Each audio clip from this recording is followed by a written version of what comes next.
ಉತ್ತರ ಕರ್ನಾಟಕ ಭಾಗದ ಅತ್ಯಂತ ಬಲಿಷ್ಠ ನಾಯಕ, ಧಾರವಾಡ ಗ್ರಾಮೀಣ ಕ್ಷೇತ್ರದ ಶಾಸಕ ವಿನಯ್ ಕುಲಕರ್ಣಿ ಕೊಲೆ ಪ್ರಕರಣದಲ್ಲಿ ದೋಷಿ ಅಂತ ತೀರ್ಪು ಬಂದಿದೆ.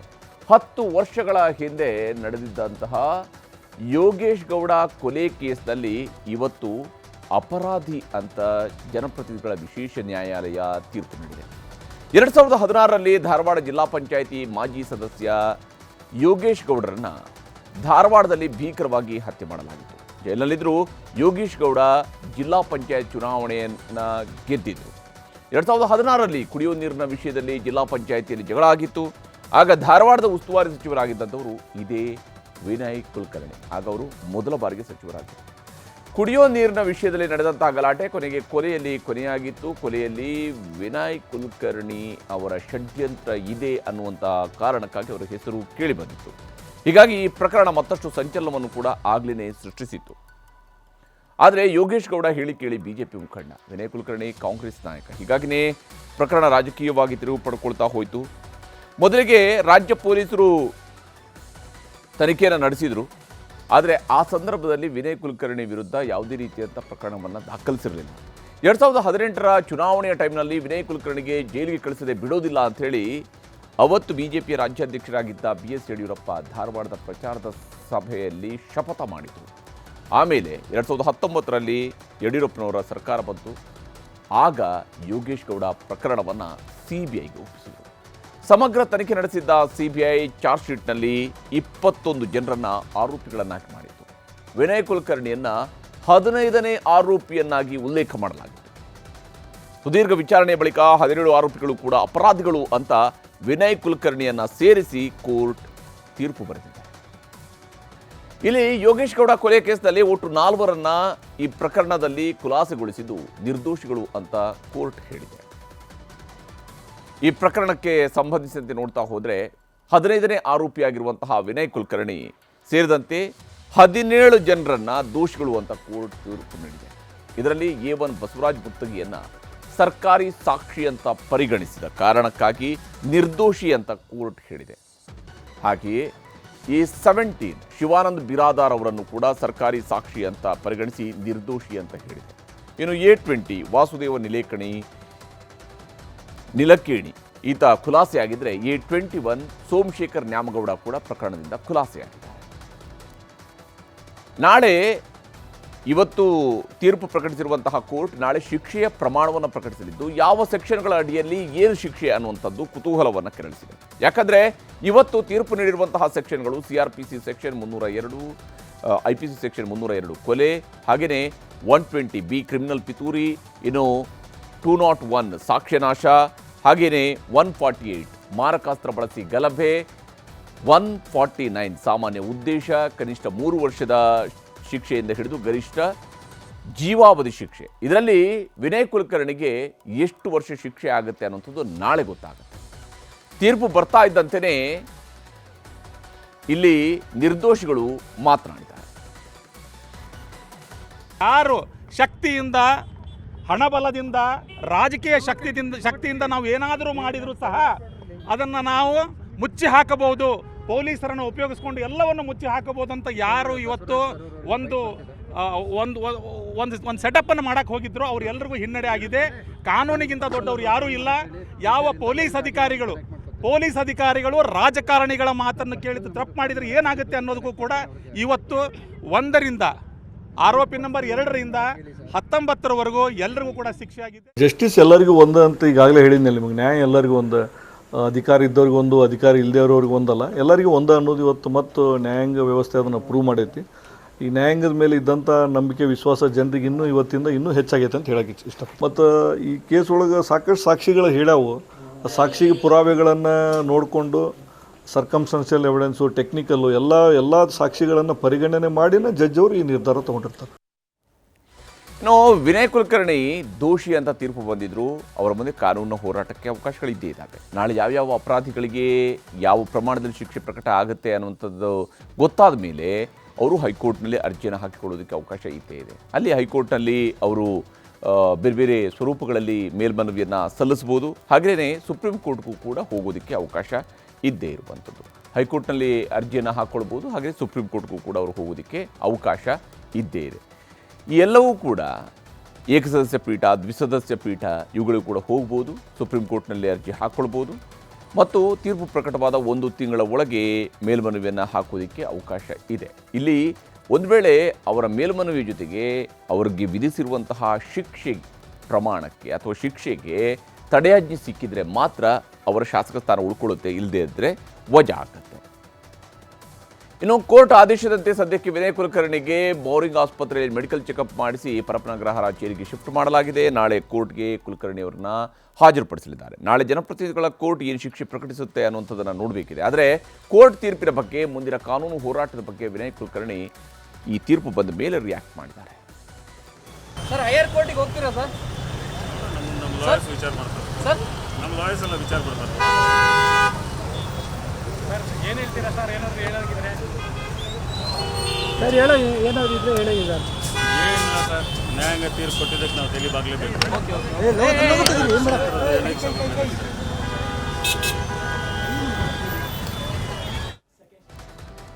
ಇಲ್ಲಿ 2020ರಲ್ಲಿ ವಿನಯ್ ಕುಲಕರ್ಣಿ ಅವರನ್ನ ಮೊದಲಿಗೆ CBI ಬಂಧಿಸಿತ್ತು. 2021ರಲ್ಲಿ ಸುಪ್ರೀಂ ಕೋರ್ಟ್ನಲ್ಲಿ ಅವರಿಗೆ ಜಾಮೀನು ಸಿಗುತ್ತೆ. ಅದಾದ ನಂತರ 2022ರ ಜೂನ್ನಲ್ಲಿ ವಿನಯ್ ಕುಲಕರ್ಣಿ ಅವರ ಜಾಮೀನು ರದ್ದಾಗಿತ್ತು.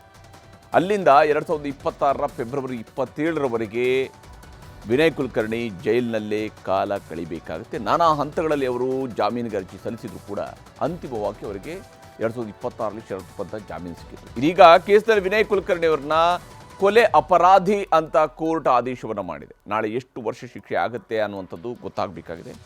ಇದಿಷ್ಟು ಶಾಸಕ ವಿನಯ್ ಕುಲಕರ್ಣಿ ಕಥೆ. ಆದರೆ ಈಗ ಕಾಂಗ್ರೆಸ್ನಲ್ಲಿ ಪಕ್ಷ ವಿರೋಧಿ ಗಲಾಟೆಯೂ ಕೂಡ ಅದಕ್ಕೆ ಸಂಬಂಧಪಟ್ಟಂತೆ ತಲೆದಂಡ ಶುರುವಾಗಿದೆ. ವಿಶೇಷವಾಗಿ ಕಾಂಗ್ರೆಸ್ ಪಕ್ಷದ ಪಾಲಿಗೆ ಅತಿದೊಡ್ಡ ವೋಟ್ ಬ್ಯಾಂಕ್ ಅಂದರೆ ಅದು ಮುಸ್ಲಿಂ ಸಮುದಾಯ.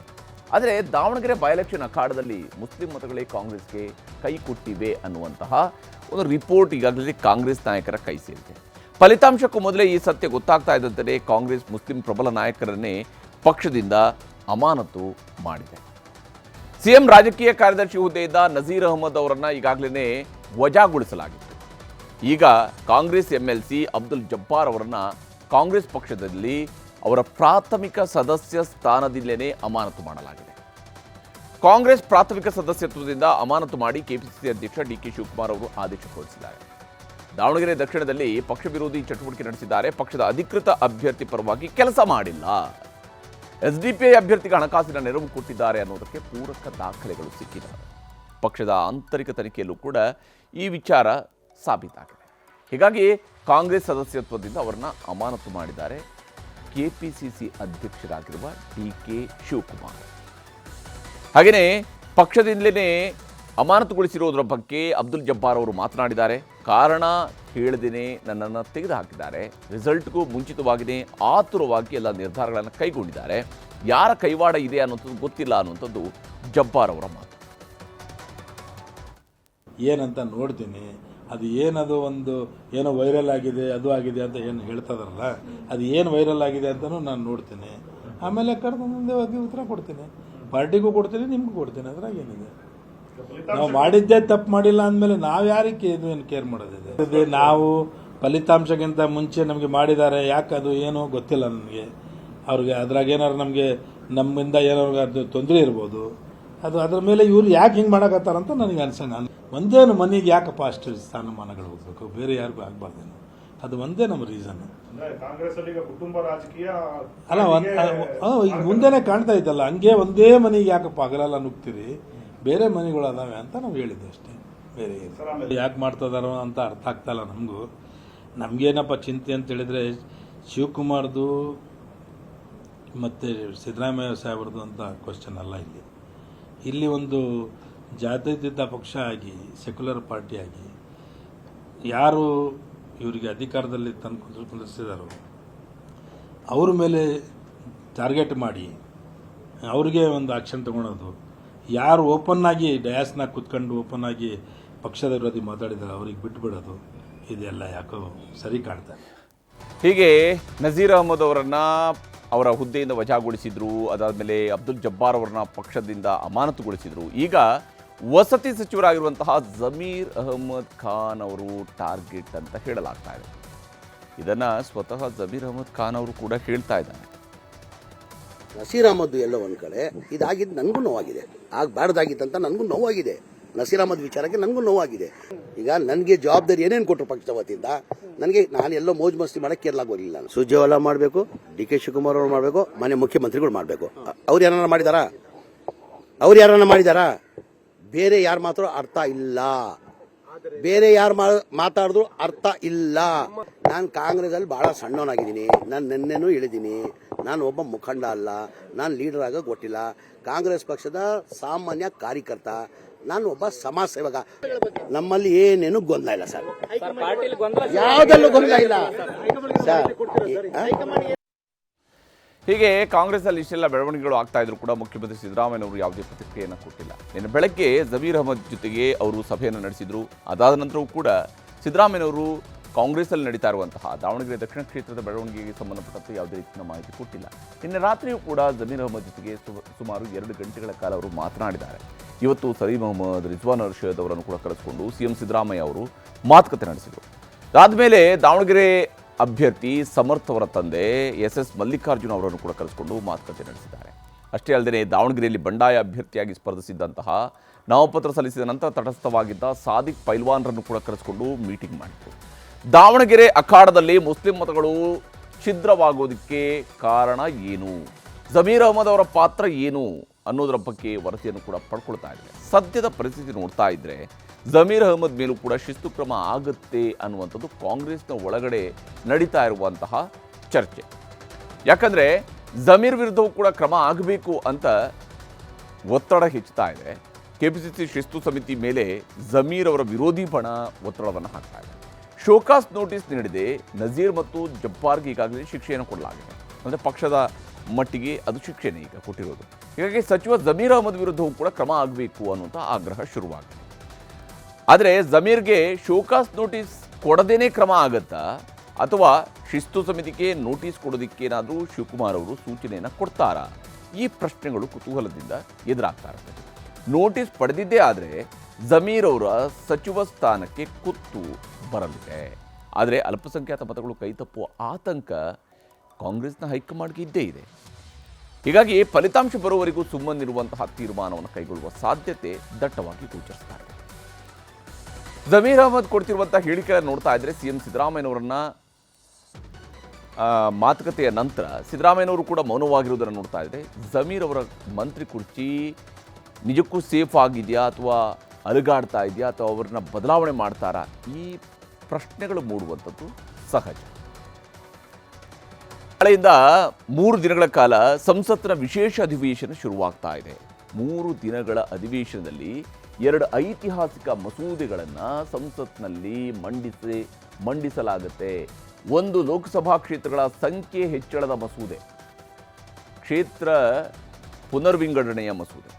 2ನೇಯದ್ದು ಮಹಿಳಾ ಮೀಸಲಾತಿಗಾಗಿ ನಾರಿ ಶಕ್ತಿ ವಂದನ್ ಅಧಿನಿಯಮ 2023 ತಿದ್ದುಪಡಿ ಮಸೂದೆ.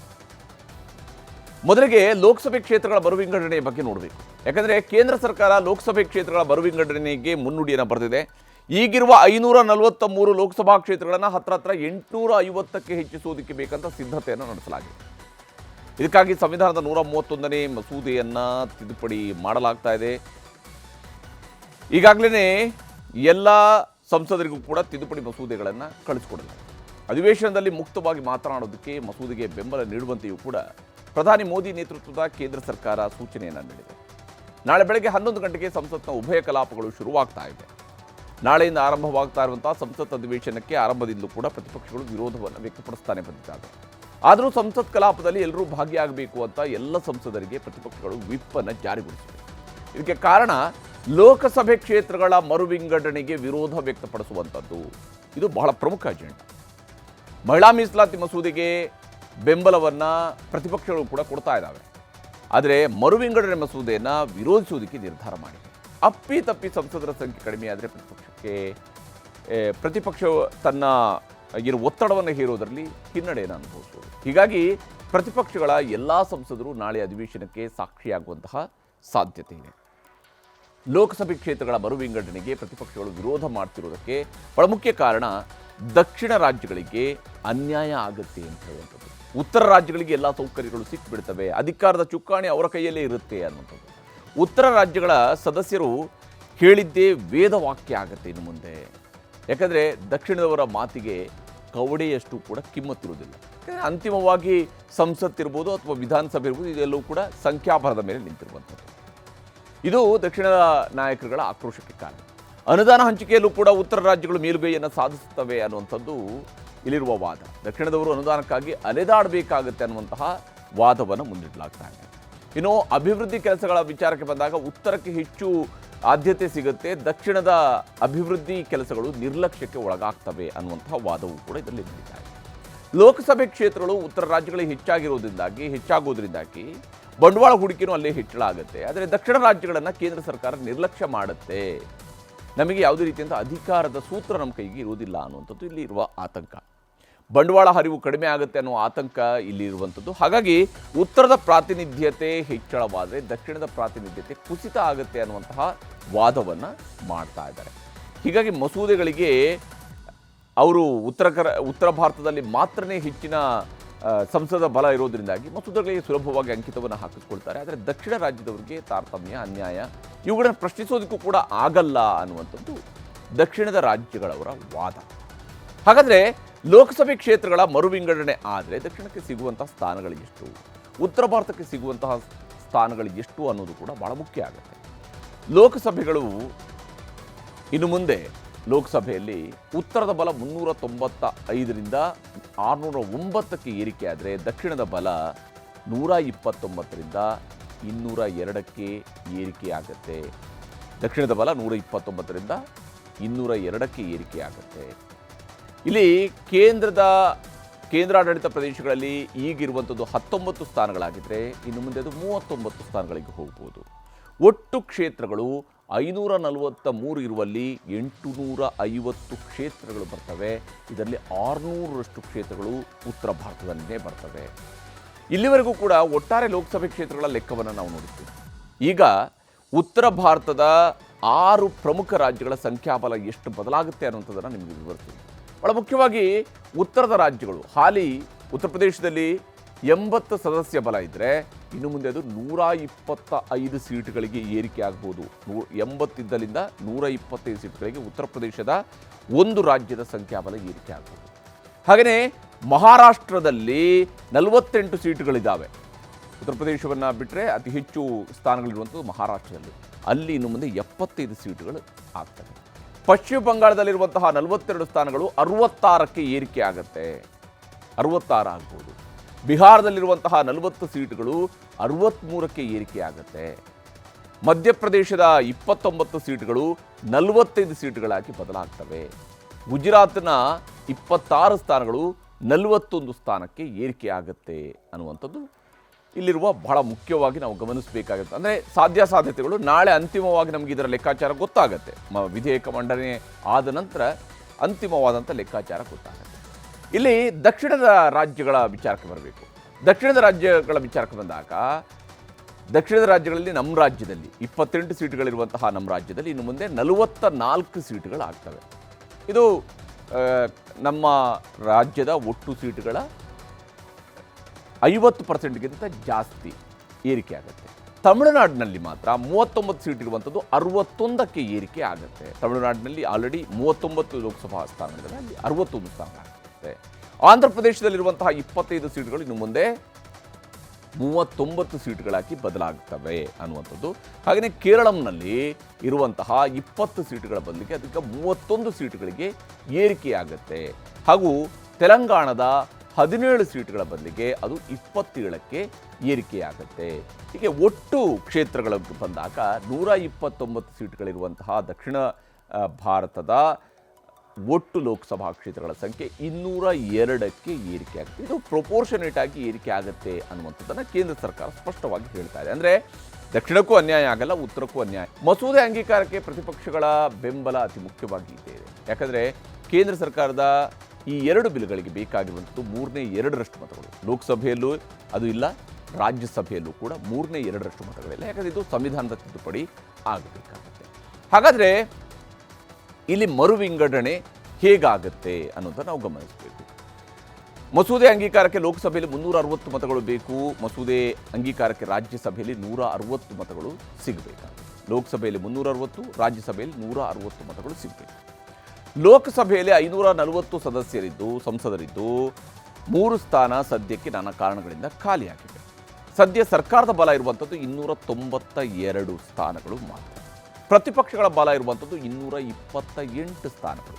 ಇತರರು 20 ಮಂದಿ ಇದ್ದಾರೆ. ರಾಜ್ಯಸಭೆಯಲ್ಲಿರುವಂತಹ ಒಟ್ಟು ಸದಸ್ಯರ ಸಂಖ್ಯೆ 250, ಆದರೆ ಈಗಿರುವಂಥದ್ದು 240 ಮಂದಿ. ಉಳಿದ 10 ಸ್ಥಾನಗಳು ಖಾಲಿ ಇದ್ದಾವೆ. ಇದರಲ್ಲಿ ಸರ್ಕಾರದ ಬಲ 130 ಇದೆ, ಪ್ರತಿಪಕ್ಷಗಳ ಬಲ 71 ಇದೆ. ಇನ್ನು ರಾಜ್ಯಸಭೆಯಲ್ಲಿ ನಾಮಿನೇಟ್ ಸದಸ್ಯರ ಸಂಖ್ಯೆ 39 ಇದ್ದಾರೆ. ಇಲ್ಲಿ ಒಟ್ಟಾರೆ 2 ಮಸೂದೆಗಳಿಗೆ ಎಷ್ಟೆಷ್ಟು ಮತಗಳು ಸಿಗುತ್ತೆ ಅನ್ನೋಂಥ ನಾವು ಗಮನಿಸಬೇಕು. ಯಾಕಂದರೆ ಈ ಮಸೂದೆ ಅಂಗೀಕಾರ ಆಗುತ್ತಾ, ಈ 2 ಮಸೂದೆಗಳು ಅಂಗೀಕಾರ ಆಗ್ತವ, ಹೇಗೆ ಅಂಗೀಕಾರ ಆಗುತ್ತೆ ಅನ್ನೋಂಥ ಕುತೂಹಲ ಒಂದು ಕಡೆ ಇದೆ. ಇನ್ನೊಂದು ಕಡೆ ಸಂಸದರ ಸಂಖ್ಯೆ 850ಕ್ಕೆ ಏರಿಕೆ ಆದರೆ ಹಾಗೂ ಖರ್ಚು ವೆಚ್ಚವೂ ಕೂಡ ಜಾಸ್ತಿ ಆಗುತ್ತೆ. ಇದೆಲ್ಲವೂ ಕೂಡ ಬಹಳ ಮುಖ್ಯವಾಗಿರುವಂತಹ ಪ್ರಶ್ನೆಗಳು. ಯಾಕಂದರೆ ನಮ್ಮಲ್ಲಿ ಸಂಸದರ ಪ್ರತಿ ತಿಂಗಳ ಸಂಬಳ 1,24,000 ರೂಪಾಯಿ ಇದೆ. ಹಾಗೂ ಫೋನ್ ಇಂಟರ್ನೆಟ್ಗೆ 1,50,000 ರೂಪಾಯಿವರೆಗಿನ ಅವ್ರಿಗೆ ಏನು ಹಣವನ್ನು ಕೊಡಲಾಗುತ್ತೆ, ಭತ್ಯೆಯನ್ನು ಕೊಡಲಾಗುತ್ತೆ. ಇನ್ನು ಕ್ಷೇತ್ರ ಸುತ್ತಾಡೋದಕ್ಕೆ 87,000 ರೂಪಾಯಿಯ ಭತ್ಯೆಯನ್ನು ನೀಡಲಾಗುತ್ತೆ. ಸಂಸದರ ಕಚೇರಿ ನಿರ್ವಹಣೆಗೆ ಆಪ್ತ ಸಹಾಯಕರಿಗೆ ನೀಡುವಂತಹ ಭತ್ಯೆ 75,000 ರೂಪಾಯಿ ಆಗುತ್ತೆ. ಕಲಾಪ ನಡೆದಾಗ ಹಾಜರಾದರೆ ಪ್ರತಿದಿನದ ಭತ್ಯೆ ಅಂತ 2,500 ರೂಪಾಯಿಯನ್ನು ಕೊಡ್ತಾರೆ. ಸಂಸದರಿಗೆ ಆರೋಗ್ಯ ವಿಮೆ ಇದ್ದು ಕುಟುಂಬದ 5 ಸದಸ್ಯರಿಗೂ ಕೂಡ ಆರೋಗ್ಯ ವಿಮೆ ಸಿಗುತ್ತೆ. ಉಚಿತ ವಿದ್ಯುತ್ ಕೂಡ ಸಿಗ್ತಾ ಇದ್ದು ಪ್ರತಿ ಸಂಸದರು ತಿಂಗಳಿಗೆ 50,000 ಯೂನಿಟ್ವರೆಗೆ ಬಳಕೆ ಮಾಡಬಹುದು. ಸರ್ಕಾರವೇ ಬಿಲ್ ಕಟ್ಟುತ್ತೆ. ವಿಮಾನ ಪ್ರಯಾಣವನ್ನು ಕೂಡ ಅಷ್ಟೇ. ಒಬ್ಬ ಸಂಸದ ವರ್ಷಕ್ಕೆ 34 ಸಲ ದೇಶದೊಳಗೆ ಎಲ್ಲಿ ಬೇಕಿದ್ರೂ ಕೂಡ ಓಡಾಡೋದಕ್ಕೆ ಅವಕಾಶ ಇದೆ. ಸೊ ಇದೆಲ್ಲ ಸೇರಿದರೆ ಒಬ್ಬ ಸಂಸದರಿಗೆ ತಿಂಗಳಿಗೆ ಕೇಂದ್ರ ಸರ್ಕಾರ ಹತ್ರ 6 ಲಕ್ಷ ರೂಪಾಯಿವರೆಗೆ ಹಣ ಖರ್ಚು ಮಾಡುತ್ತೆ. ಈಗ ಮರುವಿಂಗಡಣೆ ಆದರೆ 850 ಸದಸ್ಯರಾಗ್ತಾರೆ. ಒಬ್ಬರಿಗೆ 6 ಲಕ್ಷ ರೂಪಾಯಿ ಅಂತ ಹೇಳಿದರೂ ಕೂಡ ಹೆಚ್ಚು ಕಮ್ಮಿ 50ರಿಂದ 55 ಕೋಟಿ ರೂಪಾಯಿಯ ಹಣ ಇದಕ್ಕೆ ಬೇಕಾಗುತ್ತೆ. ಇದು ಖರ್ಚು ವೆಚ್ಚದ ವಿಚಾರಗಳಾಗಿದೆ. ಆದರೆ ಒಟ್ಟಾರೆಯಾಗಿ ಸಂಸತ್ತು, ಲೋಕಸಭೆಯಲ್ಲಿರುವಂಥ ಪ್ರಾತಿನಿಧ್ಯ ಈ ಎಲ್ಲ ವಿಚಾರಗಳಿಗೆ ಬಂದಾಗ ಸಂಖ್ಯೆಯನ್ನು ಹೆಚ್ಚಳ ಮಾಡಬೇಕಾ ಬೇಡವಾ ಅನ್ನುವಂಥ ಡಿಬೇಟ್ ಯಾವತ್ತೂ ಕೂಡ ಇರುವಂಥದ್ದು. ಸಂಖ್ಯಾಬಲ ಹೆಚ್ಚಳ ಆಗಬೇಕು. ಯಾಕಂದರೆ ಇಂಗ್ಲೆಂಡ್ನ ಮಾಡೆಲನ್ನು ನಮ್ಮ ಸಂಸತ್ತು ಪಾಲನೆ ಮಾಡೋದ್ರಿಂದಾಗಿ ಇಂಗ್ಲೆಂಡ್ನಲ್ಲಿ ಪ್ರತಿ ಬಾರಿಯೂ ಕೂಡ ಸಂಸದರ ಸಂಖ್ಯೆ ಹೆಚ್ಚಳ ಆಗುತ್ತೆ ಪ್ರತಿ ಜನಗಣತಿ ಆದ ನಂತರ. ಆದರೆ ನಮ್ಮಲ್ಲಿ ಜನಗಣತಿಯ ಆಧಾರದ ಮೇಲೆ ಈ ಏರಿಕೆಯನ್ನು ಒಂದು ಹಂತದಲ್ಲಿ ತಡೆ ಹಿಡಿಯಲಾಗಿದೆ. ಹೀಗಾಗಿ ಈಗ ಮುಂದೆ ಏನಾಗುತ್ತೆ ಅಂತ ನೋಡಬೇಕು. ಈಗ ದೇಶದ ಮಹಿಳೆಯರಿಗೆ ರಾಜಕೀಯ ಶಕ್ತಿ ನೀಡುವ ಮಹತ್ವದ ಮಸೂದೆಯನ್ನು ಕೇಂದ್ರ ಸರ್ಕಾರ ತರ್ತಾ ಇದೆ. 1996ರಿಂದ ಕೂಡ ರಾಜಕೀಯದಲ್ಲಿ ಚುನಾವಣೆಗಳಲ್ಲಿ ಮೀಸಲಾತಿ ಕೇಳುತ್ತಿದ್ದ ಮಹಿಳೆಯರಿಗೆ ಈಗ ಮೀಸಲಾತಿ ಸಿಗುವಂತಹ ಕಾಲ ಸನ್ನಿಹಿತವಾಗಿದೆ.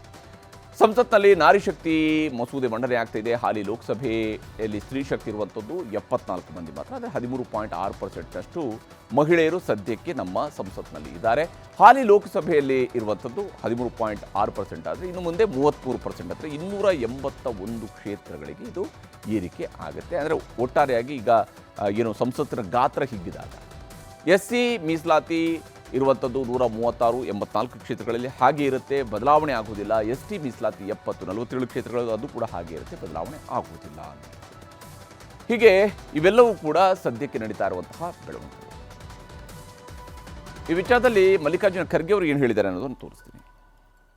Only I can say that we all are in favor of women's reservation bill, but the way in which they have brought, for that we have got reservations, and it is politically motivated.